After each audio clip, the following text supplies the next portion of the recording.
ಪಾಕಿಸ್ತಾನದ ರಕ್ಷಣಾ ಸಚಿವ ಖ್ವಾಜಾ ದುರಹಂಕಾರದ ಮಾತುಗಳನ್ನಾಡಿದ್ದಾರೆ. ಸಿಂಧೂ ನದಿ ನೀರನ್ನ ನಿಲ್ಲಿಸಿದ್ರೆ ಪಾಕಿಸ್ತಾನ ಸುಮ್ಮನಿರೋದಿಲ್ಲ, ಸಿಂಧೂ ನದಿ ಒಪ್ಪಂದವನ್ನ ರದ್ದು ಮಾಡಿದ್ರೆ ದಾಳಿ ಮಾಡ್ತೀವಿ ಅಂತ ಗೊಡ್ಡು ಬೆದರಿಕೆ ಹಾಕಿದ್ದಾರೆ. ಸುಮ್ಮನೆ ಇರಲಾಗದೆ ಬಾಂಗ್ಲಾದೇಶ ಇರುವೆ ಬಿಟ್ಕೊಂಡಂತಿದೆ. ಪಾಕ್ ಬೆನ್ನಲ್ಲೇ ಬಾಂಗ್ಲಾದೇಶದ ನಿವೃತ್ತ ಮೇಜರ್ ಜನರಲ್ ರೆಹಮಾನ್ ಭಾರತಕ್ಕೆ ಗೊಡ್ಡು ಬೆದರಿಕೆ ಹಾಕಿದ್ದಾನೆ. ಭಾರತವೇನಾದರೂ ಪಾಕ್ ವಿರುದ್ಧ ದಾಳಿ ನಡೆಸಿದ್ರೆ ಭಾರತದ 7 ಈಶಾನ್ಯ ರಾಜ್ಯಗಳನ್ನು ಆಕ್ರಮಿಸಿಕೊಳ್ಳಬೇಕು, ಚೀನಾದೊಂದಿಗೆ ಸೇರಿಕೊಂಡು ಬಾಂಗ್ಲಾ ದಾಳಿ ಮಾಡುತ್ತೆ ಅಂತ ಕೊಚ್ಚಿಕೊಂಡಿದ್ದಾನೆ. ಭಾರತ ಪಾಕಿಸ್ತಾನ ನಡುವೆ ಉದ್ವಿಗ್ನ ಪರಿಸ್ಥಿತಿ ತಾರಕಕ್ಕೇರ್ತಾ ಇದ್ದಂತೆ ಸಂಯಮ ಕಾಪಾಡುವಂತೆ ಯುರೋಪ್ ಒಕ್ಕೂಟ ಮನವಿ ಮಾಡಿದೆ.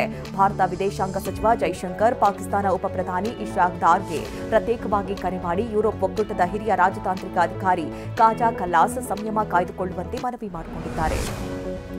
ಎಸ್ ಜೈಶಂಕರ್ ಮತ್ತು ಪಾಕ್ನ ಇಶಾಕ್ ದಾರ್ಗೆ ಯುರೋಪಿಯನ್ ಒಕ್ಕೂಟದ ಖಲ್ಲಾಸ್ ದೂರವಾಣಿ ಕರೆ ಮಾಡಿದ್ದಾರೆ.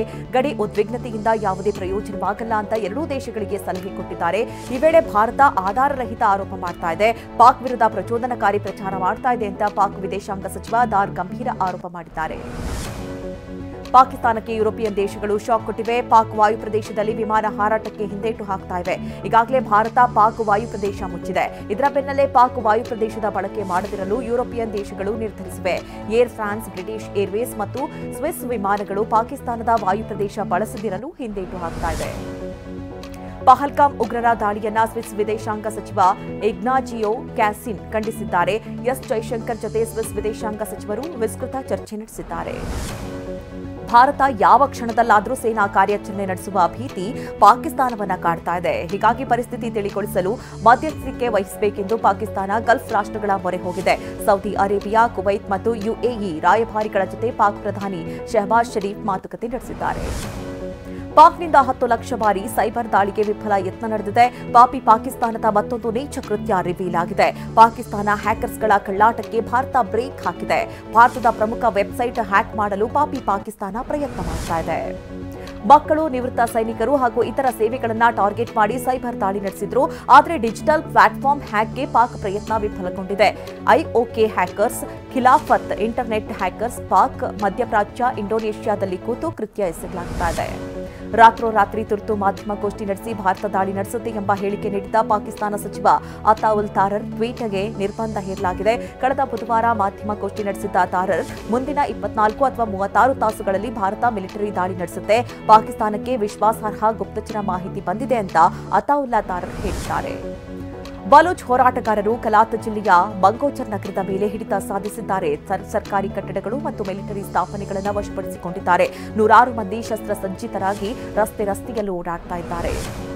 ಪಾಕ್ ಮೇಲೆ ಬಲೂಚಿಸ್ತಾನ ಲಿಬರೇಷನ್ ಆರ್ಮಿ ಸಮರವನ್ನೇ ಸಾರಿದೆ. ಪಾಕಿಸ್ತಾನದ ಸರ್ಕಾರಿ ಕಟ್ಟಡ, ಚೆಕ್ಪೋಸ್ಟ್ಗಳನ್ನು ವಶಪಡಿಸಿಕೊಂಡಿದೆ. ಪಾಕ್ ಪೊಲೀಸ್ ಅಧಿಕಾರಿಗಳನ್ನು ಬಂಧಿಸಿದ ಬಂಡುಕೋರರು ಕಲಾತ್ ವಶಕ್ಕೆ ಪಡೆದಿದ್ದಾರೆ. ಉಗ್ರ ಪೋಷಕ ಪಾಕಿಸ್ತಾನಕ್ಕೆ ಮಿಲಿಟರಿ ಕಾರ್ಯಾಚರಣೆಗೆ ಮುನ್ನವೇ ಎಲ್ಲಾ ರೀತಿಯಲ್ಲೂ ಮುಟ್ಟಿ ನೋಡಿಕೊಳ್ಳುವ ಉತ್ತರವನ್ನ ಭಾರತ ಕೊಡ್ತಾ ಇದೆ. ಇದೀಗ ಪಾಕಿಸ್ತಾನವನ್ನ FATF ಗ್ರೇ ಲಿಸ್ಟ್ಗೆ ಸೇರಿಸಲು ಭಾರತ ಪ್ರಯತ್ನ ಮಾಡ್ತಾ ಇದೆ. ಈ ಮೂಲಕ ಪಾಕ್ಗೆ ಯಾವುದೇ ಹಣಕಾಸು ಸಹಾಯ ಸಿಗದಂತೆ ದಿಗ್ಬಂಧನ ಹಾಕಲು ಮುಂದಾಗಿದೆ. ಎನ್ಐಎ ತನಿಖೆಯಲ್ಲಿ ದಾಳಿ ಹಿಂದೆ ಪಾಕಿಸ್ತಾನದ ನಂಟು ಇರೋದು ಗೊತ್ತಾಗಿದೆ. ಒಂದಲ್ಲ ಎರಡಲ್ಲ 4 ಲಿಂಕ್ಗಳನ್ನು ಎನ್ಐಎ ಬಯಲು ಮಾಡಿದೆ. ಪಹಲ್ಗಾಮ್ ದಾಳಿಗೆ ಪಾಕ್ನ IAS ಮತ್ತು LET ಜಂಟಿಯಾಗಿ ಸ್ಕೆಚ್ ಹಾಕಿದೆ. LET ಹೆಡ್ ಕ್ವಾರ್ಟರ್ಸ್ನಲ್ಲಿ ಪ್ಲಾನ್ ರೆಡಿಯಾಗಿದೆ ಅನ್ನೋದು ಎನ್ಐಎ ತನಿಖೆಯಿಂದ ಹೊರಬಿದ್ದಿದೆ. ಬೈಸರನ್ ದಾಳಿ ನಡೆಸಿದವರಲ್ಲಿ 2 ಪಾಕ್ ಉಗ್ರರು ಅನ್ನೋದನ್ನ ಎನ್ಐಎ ಪತ್ತೆ ಹಚ್ಚಿದೆ. ಉಗ್ರ ಹಶೀಂ ಮುಸಾ ಅಲಿಯಾಸ್ ಸುಲೇಮಾನ್ ಅಲಿಬೈ ಪಹಲ್ಗಾಮ್ಗೆ ಎಂಟ್ರಿ ಕೊಟ್ಟು ದಾಳಿ ನಡೆಸಿದ್ರು ಅನ್ನೋದು ಎನ್ಐಎ ಪ್ರಾಥಮಿಕ ತನಿಖೆಯಲ್ಲಿ ಗೊತ್ತಾಗಿದೆ. 2019ರ ಸರ್ಜಿಕಲ್ ಸ್ಟ್ರೈಕ್ಗೆ ಪುರಾವೆ ಕೇಳಿದ ಕಾಂಗ್ರೆಸ್ನ ಚನ್ನಿ ವಿರುದ್ಧ ಬಿಜೆಪಿ ಆಕ್ರೋಶ ಹೊರಹಾಕಿದೆ. ಚನ್ನಿ ಹೇಳಿಕೆ ಸೇನಾಪಡೆಯ ದುರ್ಬಲಗೊಳಿಸುವ ಯತ್ನವಾಗಿದೆ. ಸಾಕ್ಷ್ಯ ನೋಡಬೇಕಾದ್ರೆ ರಾಹುಲ್ ಗಾಂಧಿ ಜೊತೆ ಪಾಕಿಸ್ತಾನಕ್ಕೆ ಹೋಗಿ ಅಂತ ಚನ್ನಿಗೆ ದೆಹಲಿ ಸಚಿವ ಮಜೀಂದರ್ ಸಿಂಗ್ ಸಿರ್ಸಾ ತಿರುಗೇಟು ಕೊಟ್ಟಿದ್ದಾರೆ. ಮತ್ತೊಂದು ಕಡೆ ಜಮ್ಮು ಕಾಶ್ಮೀರದಲ್ಲಿ ಉಗ್ರರು ಭೂಗತವಾದ ಶಂಕೆ ವ್ಯಕ್ತವಾಗ್ತಾ ಇದೆ. 10 ದಿನಗಳಿಂದ ಕಣಿವೆಯಲ್ಲೇ ಬೀಡು ಬಿಟ್ಟ ಮಾಹಿತಿ ಎನ್ಐಎಗೆ ಸಿಕ್ಕಿದೆ. ದಟ್ಟ ಕಾಡಿನಲ್ಲಿ ಉಗ್ರರು ತಲೆಮರೆಸಿಕೊಂಡಿರುವ ಉಗ್ರರಿಗಾಗಿ ಎನ್ಐಎ ಭೇಟಿಗಿಳಿದಿದೆ. ಜೊತೆಗೆ 20 ಕಿಲೋಮೀಟರ್ ವ್ಯಾಪ್ತಿಯ ಮೊಬೈಲ್ ಟವರ್ ಡೇಟಾ ವಶಕ್ಕೆ ಪಡೆದು ಪರಿಶೀಲನೆ ನಡೆಸ್ತಾ ಇದೆ. ಪಹಲ್ಗಾಮ್ ಹತ್ಯಾಕಾಂಡ ಖಂಡಿಸಿ ಜರ್ಮನಿಯಲ್ಲಿ ಪ್ರತಿಭಟನೆ ಮಾಡಲಾಯಿತು. ಜರ್ಮನಿಯ ರಾಜಧಾನಿ ಬರ್ಲಿನ್ನಲ್ಲಿ ಸಾವಿರಾರು ಭಾರತೀಯರು ಬೀದಿಗಿಳಿದು ಪ್ರತಿಭಟನೆ ನಡೆಸಿದ್ರು. ತ್ರಿವರ್ಣ ಧ್ವಜ ಹಿಡಿದು ಹೋರಾಟ ನಡೆಸಿದ್ರು. ಈ ವೇಳೆ ವಂದೇ ಭಾರತ್ ಘೋಷಣೆಗಳು ಮೊಳಗಿದ್ವು. ಭಯೋತ್ಪಾದನೆಗೆ ಉತ್ತೇಜನ ನೀಡ್ತಾ ಇರೋ ಪಾಕಿಸ್ತಾನದ ವಿರುದ್ಧ ಕಿಡಿಕಾರಿದ್ರು. ಪಾಕಿಸ್ತಾನದ ವಿರುದ್ಧ ನಾನು ಯುದ್ಧಕ್ಕೆ ರೆಡಿ ಇದ್ದೇನೆ ಅಂತ ಸಚಿವ ಜಮೀರ್ ಅಹಮದ್ ಪ್ರತಿಕ್ರಿಯಿಸಿದ್ದಾರೆ. ಕೇಂದ್ರ ಸರ್ಕಾರ ನನಗೆ ಅವಕಾಶ ನೀಡಲಿ, ನಾನು ಸಿದ್ಧ. ಪಾಕಿಸ್ತಾನ ಎಂದಿಗೂ ನಮಗೆ ಸಂಬಂಧವಿಲ್ಲ.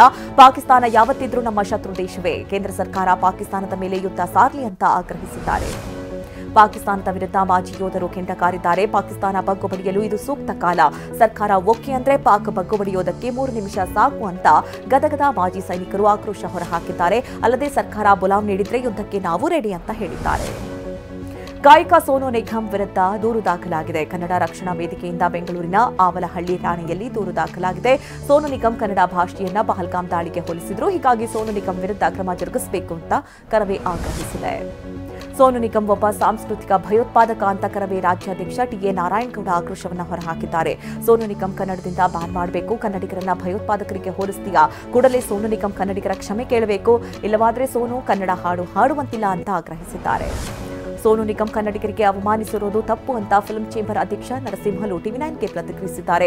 ಸೋನು ನಿಗಮ್ ಕರ್ನಾಟಕದ ಜನತೆಗೆ, ಕನ್ನಡದ ಜನತೆಗೆ ಕ್ಷಮಾಪಣೆ ಕೇಳಬೇಕು, ಸಾರ್ವಜನಿಕರ ಎದುರು ಕ್ಷಮಾಪಣೆ ಕೋರಬೇಕು ಎಂದಿದ್ದಾರೆ.